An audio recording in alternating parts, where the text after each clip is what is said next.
Facebook, Instagram, and TikTok ads are a phenomenal way to make tens of thousands of dollars as a real estate agent if you do them the right way. If not, you're just going to be lighting that money on fire, generating bad leads, generating leads that they actually aren't leads, they have bad info, and it's just going to be a colossal waste of your time and money. So in this video, I'm going to give you the 4 things to make sure you stay away from. These are 4 errors that I made myself when I was getting started running paid traffic as a real estate agent. So let's jump right into it. The first thing you need to be cognizant of, you need to have a lead magnet that is worth paying for. Now, you might be thinking, what is a lead magnet? A lead magnet is something that you are going to give to this prospective buyer or seller in exchange for their contact information. Whatever you're giving away needs to be A+ work. It needs to be something that they would be willing to pay for and that they are going to get tremendous value out of. What would an example of a bad lead magnet be? That would be a checklist for getting ready to sell your home or a home buyer's guide. These are pieces of information, these are flyers, these are checklists that are easily available anywhere. They do nothing to differentiate you as a top producing or knowledgeable agent from the hundreds or thousands of other agents that are running ads, and they're probably getting terrible results. You don't want to lump yourself in with that group. Frankly, you don't want to be associated with that other group. You want these prospective buyers or sellers to be looking at you as an authority figure, as someone that knows what they're doing, and as someone that is worth working with.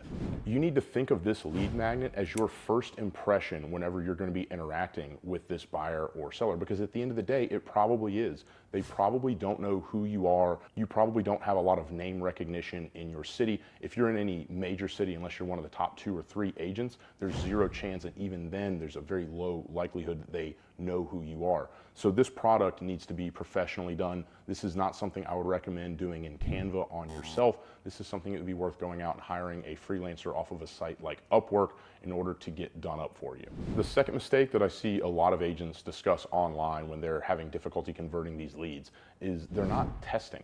You need to keep in mind that this is an investment, and this is not something that is just going to click off of the jump. It is very unlikely that the first lead magnet that you start putting out onto whatever ad channel you may choose, Facebook, Instagram, TikTok, maybe YouTube, it's unlikely that those are going to convert off the jump. This is going to be a long game, much like real estate, and you're going to have to test. Now, what should you be testing in these ads?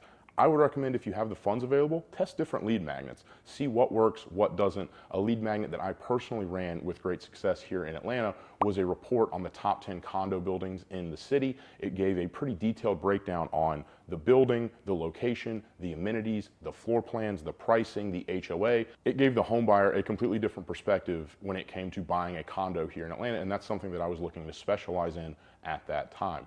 Other things that you need to be testing on these ads are your creative, which is the actual image or video in some cases that you may be presenting, basically showing the prospective buyer or seller what it is you're offering. It might be a video of you walking in the park saying, hey, I've got this list of condos, or I've got this report on the state of the Atlanta real estate market, whatever it may be. You need to be testing out multiple different creatives to see which one resonates best with these prospective buyers and sellers you're wanting to get in touch with.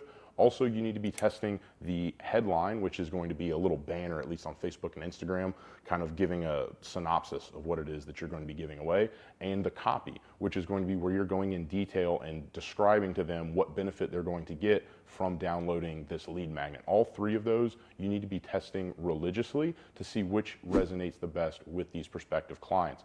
If you're feeling stuck, you can go online, you can go to ChatGPT. There's great resources that will help you come up with some catchy hooks, that will help you come up with some copy that actually converts. You just need to be going through and constantly trying to figure out, okay, what is the best way that I can speak directly to my ideal client? If you don't do that, you're just going to be shouting into the void, and you have no way of knowing if maybe your lead magnet is actually excellent, but the creative and the copy you're using aren't giving people enough of a reason to reach out. Or maybe you are seeing a lot of people that are reaching out and are downloading it, but they're not converting. In that case, you can go through and kind of do triage on your funnel and see, okay, where is it these people are bouncing out of the pipeline, or where are these people opting out of this sales funnel? The third thing that I would stay away from if I was trying to run paid traffic, and this is more so towards the Facebook and Instagram side of it, do not try and convert your leads on the Facebook lead form.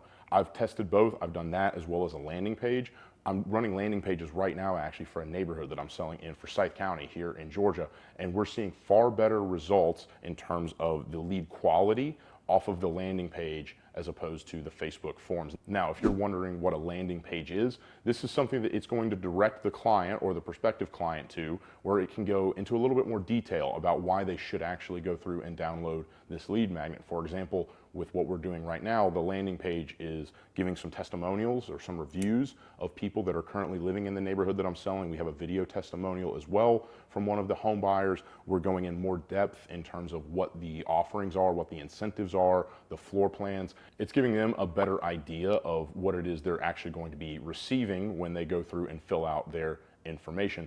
Now, some of you might be thinking this is just going to add more friction to the process and I just want a sheer quality of leads. This is the absolute wrong way to look at this equation. If you are putting a little bit more friction in this funnel at this particular point, you're going to get higher intent leads on the back end. So it is well worth it to go through, build out a dedicated landing page. You actually might wind up with fewer leads, but at the end of the day, you're going to wind up with higher intent and higher quality leads, which at the end of the day is far better for you. You don't have to waste all of your time going through and trying to track down non-interested leads on the phone. You can dedicate your efforts towards people that are far more serious about ultimately working with you. Now, the fourth and final mistake that I see tons of people make is not calling the lead ASAP. And yes, I do mean as soon as possible. You need to go through in your CRM, get it set up so that whenever those leads ultimately come through into your CRM, it gives you a push notification. I use High Level and KV Core, and both of those I get a push notification. Hey, this person has completed this lead form. You need to be calling them immediately. There have been studies run on this, and you actually have a 9 times better chance at getting this lead on the phone if you call within the first 5 minutes, which that might seem crazy. Maybe you have a fear of the phone. If you have a fear of the phone, running online advertising is probably not for you because you're not going to be converting these leads just over text message or email. You need to get on the phone with these people to begin the dialogue. And again, the 5 minutes, it's not a hard and fast rule, but I would do everything I can to get in touch with these people within 5 minutes. Now, maybe you're on a showing, maybe you're sleeping, maybe you're out and about, whatever the case is where you can't talk to them, that's okay. You can set up an autoresponder in your CRM so that when they come through, they get an automated text message saying, hey, look, this is Dallas Blanton with EXP. Saw that you downloaded this, whatever your lead magnet is. Just wanted to let you know I'm going to be shooting you a call here in a few minutes. Look forward to talking to you. Just something along those lines so that at the end of the day, when you call them, they're not going, who the hell is this guy or girl? Why are they calling me? It's funny, or really not funny. It's horrifying. I lost over $50,000 in GCI once I got over my fear of the phone and started calling the leads. I would call these people and I would get on the phone with them and they go, oh yeah, thanks so much for reaching out. We actually bought a home 2-3 months ago. Oh, thanks for reaching out. We actually closed on this unit in this building. And it is the absolute worst feeling in the world knowing that all of that money was just flushed down the drain because of my fear of getting on the phone with these prospective leads. The amount of business that you are going to lose if you are scared of getting on the phone with these people is absolutely nauseating. I know that for a while when I started and I was actually running these ads, I was really terrified of basically cold calling these people because they had said, hey, look, we want more info, but I still was nervous about picking up the phone and calling them. When I finally got over that fear, I wound up finding out that I had lost somewhere around $50,000 in GCI from people that had actually gone out and they had converted. They had bought homes, just not with me, which is the absolute worst place to be in if you're a real estate agent. That's life-changing money for some people, all just flushed down the drain or given to another agent rather, just because you're scared of the phone. So if you're going to do this, you're going to have to get over your fear of the phone. That's okay. At the end of the day, these people are going to be far more receptive because they've already put their hand up and said they want more info from you. So if there's one thing I can beg you to do, it is call these people as soon as possible once they put their hand up and say, hey, look, I'd be interested in more info on whatever it is you're offering as the agent.